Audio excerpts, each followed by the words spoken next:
ലൂക്കോസ് എഴുതിയ സുവിശേഷം അധ്യായം 2.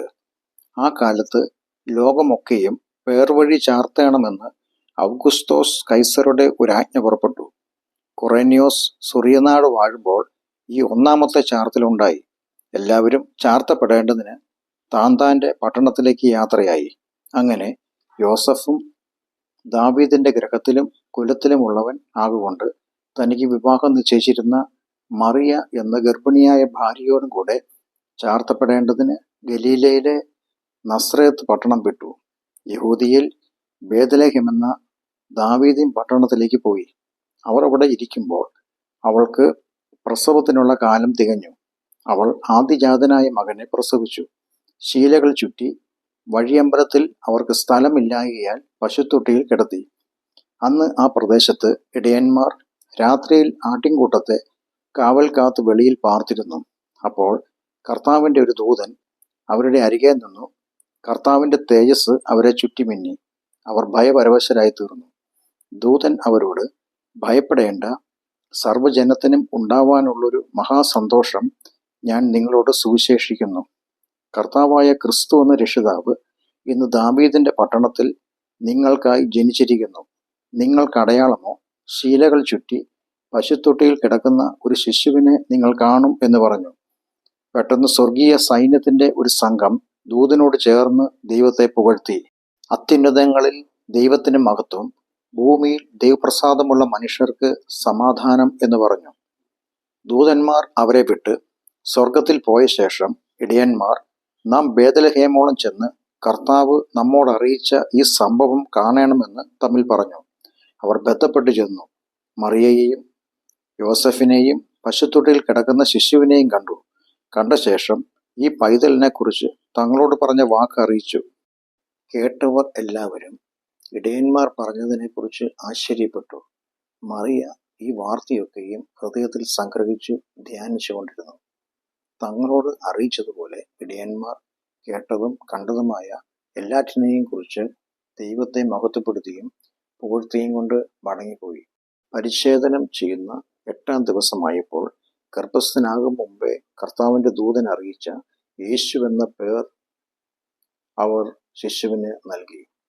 മോശയുടെ ന്യായപ്രമാണ പ്രകാരം അവളുടെ ശുദ്ധീകരണകാലം തികഞ്ഞപ്പോൾ കടിഞ്ഞൂലായ ആണൊക്കെയും കർത്താവിന് വിശുദ്ധമായിരിക്കണമെന്ന് കർത്താവിൻ്റെ ന്യായപ്രമാണത്തിൽ എഴുതിയിരിക്കുന്നത് പോലെ അവനെ കർത്താവിന് അർപ്പിപ്പാനും ഒരു ഇണ കുറുപ്രാവിനെയോ 2 പ്രാവിൻ കുഞ്ഞിനെയോ കർത്താവിൻ്റെ ന്യായപ്രമാണത്തിൽ കൽപ്പിച്ചതുപോലെ യാഗം കഴിപ്പാനും അവർ അവനെ യെരുശലേമിലേക്ക് കൊണ്ടുപോയി.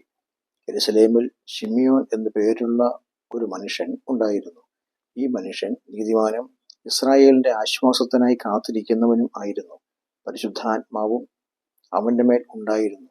കർത്താവിന്റെ ക്രിസ്തുവിനെ കാണും മുമ്പേ മരണം കാണുകയില്ല എന്ന് പരിശുദ്ധാത്മാവിനാൽ അവന് അരുളപ്പാടുണ്ടായിരുന്നു. അവൻ ആത്മനിയോഗത്താൽ ദൈവാലയത്തിൽ ചെന്ന് യേശുവെന്ന പൈതലിന് വേണ്ടി ന്യായപ്രമാണത്തിന്റെ ചട്ടപ്രകാരം ചെയ്യുവാൻ അമ്മയപ്പന്മാർ അവനെ അകത്ത് കൊണ്ടുവന്നപ്പോൾ അവൻ അവനെ കയ്യിൽ ഏന്തി ദൈവത്തെ പുകഴ്ത്തി. ഇപ്പോൾ നാഥ, തിരുവചനം പോലെ നീ അടിയനെ സമാധാനത്തോടെ വിട്ടയക്കുന്നു. ജാതികൾക്ക് വെളിപ്പെടുവാനുള്ള പ്രകാശവും നിന്റെ ജനമായ ഇസ്രായേലിന്റെ മഹത്വവുമായി നീ സകല ജാതികളുടെയും മുമ്പിൽ ഒരുക്കിയിരിക്കുന്ന നിന്റെ രക്ഷയെ എൻ്റെ കണ്ണ് കണ്ടുവല്ലോ എന്ന് പറഞ്ഞു. ഇങ്ങനെ അവനെക്കുറിച്ച് പറഞ്ഞതിൽ അവൻ്റെ അപ്പനും അമ്മയും ആശ്ചര്യപ്പെട്ടു. പിന്നെ ശിമിയോൻ അവരെ അനുഗ്രഹിച്ച് അവൻ്റെ അമ്മയായ മറിയയോട്, അനേക ഹൃദയങ്ങളിലെ വിചാരം വെളിപ്പെടേണ്ടതിന് പിന്നെ ഇസ്രായേലിൽ പലരുടെയും വീഴ്ചയ്ക്കും എഴുന്നേൽപ്പിനും മറുത്തു പറയുന്ന അടയാളത്തിനുമായി വച്ചിരിക്കുന്നു. നിന്റെ സ്വന്തം പ്രാണനിൽ കൂടിയും ഒരു വാൾ കടക്കുമെന്ന് പറഞ്ഞു. അസേർ ഗോത്രത്തിൽ ഫനുവേലിന്റെ മകളായ ഹന്ന എന്നൊരു പ്രവാചകി ഉണ്ടായിരുന്നു. അവൾ കന്യകാലത്തിൽ പിന്നെ ഭർത്താവിനോട് കൂടെ 7 സംവത്സരം കഴിച്ച് 84 സംവത്സരം വിധവയും വളരെ വയസ്സ് ചെന്നവളുമായി ദൈവാലയം വിട്ടുപിരിയാതെ ഉപവാസത്തോടും പ്രാർത്ഥനയോടും കൂടെ രാവും പകലും ആരാധന ചെയ്തു പോന്നു. ആ നാഴികയിൽ അവളും അടുത്തുനിന്ന് ദൈവത്തെ സ്തുതിച്ചു. യെരുശലേമിന്റെ വീണ്ടെടുപ്പിനെ കാത്തിരുന്ന എല്ലാവരോടും അവനെക്കുറിച്ച് പ്രസ്താവിച്ചു. കർത്താവിന്റെ ന്യായപ്രമാണത്തിൽ കൽപ്പിച്ചിരിക്കുന്നതൊക്കെയും നിവർത്തിച്ച ശേഷം അവർ ഗലീലയിൽ തങ്ങളുടെ പട്ടണമായ നസ്രത്തിലേക്ക് മടങ്ങിപ്പോയി. പൈതൽ വളർന്നു, ജ്ഞാനം നിറഞ്ഞു, ആത്മാവിൽ ബലപ്പെട്ടു പോന്നു. ദൈവകൃപയും അവന്മേൽ ഉണ്ടായിരുന്നു. അവൻ്റെ അമ്മയപ്പന്മാർ ആണ്ടുതോറും പെസഹ പെരുന്നാളിന് യെരൂശലേമിലേക്ക് പോകും. അവന് 12 വയസ്സായപ്പോൾ അവർ പതിവ് പോലെ പെരുന്നാളിന് പോയി. പെരുന്നാൾ കഴിഞ്ഞ് മടങ്ങിപ്പോരുമ്പോൾ ബാലനായ യേശു യെരൂശലേമിൽ താമസിച്ചു. അമ്മയപ്പന്മാരോ അറിഞ്ഞില്ല. സഹയാത്രക്കാരുടെ കൂട്ടത്തിൽ ഉണ്ടായിരിക്കുമെന്ന് അവർ ഊഹിച്ചിട്ട് ഒരു ദിവസത്തെ വഴി പോന്നു. പിന്നെ അവനെ ബന്ധുക്കളുടെയും പരിചയക്കാരുടെയും ഇടയിൽ തിരഞ്ഞു. കാണാഞ്ഞിട്ട് അവനെ അന്വേഷിച്ചുകൊണ്ട് യെരൂശലേമിലേക്ക് മടങ്ങിപ്പോയി. 3 നാൾ കഴിഞ്ഞ ശേഷം അവൻ ദൈവാലയത്തിൽ ഉപദേഷ്ടാക്കന്മാരുടെ നടുവിൽ ഇരിക്കുന്നതും അവരുടെ ഉപദേശം കേൾക്കുകയും അവരോട് ചോദിക്കുകയും ചെയ്യുന്നതും കണ്ടു. അവന്റെ വാക്ക് കേട്ടവർക്കെല്ലാവർക്കും അവന്റെ വിവേകത്തിലും ഉത്തരങ്ങളിലും വിസ്മയം തോന്നി.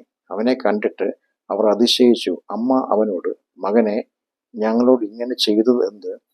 നിന്റെ അപ്പനും ഞാനും ബസ്സിനും കൊണ്ട് നിന്നെ തിരഞ്ഞു എന്ന് പറഞ്ഞു. അവൻ അവരോട്, എന്നെ തിരഞ്ഞതെന്തിന്?